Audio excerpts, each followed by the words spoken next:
nos vamos a encontrar con Ángel del Solar, un peluquero zaragozano que nos está esperando. Casi un peluquero zaragozano.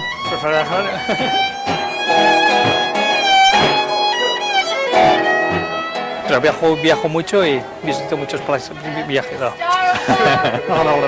Ya me lo he cambiado el estilo y ya está, ya hemos jodido. Sorry. Nada, sí. Ya ves que ahora ha sido tu último. Es de vuelta, te la debía. Bueno, Ángel, te presento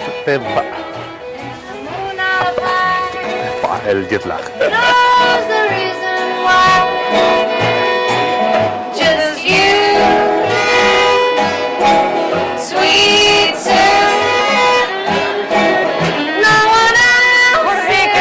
¿Esas caras cómo las has hecho?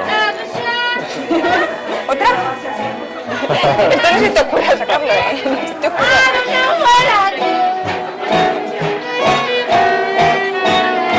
Esta es mi mujer, Marcy Morel, mi hija Amaya y mi hijo Andoni, que está comiéndose los mocos. Bueno, pues encantado de conoceros a todos. Andoni.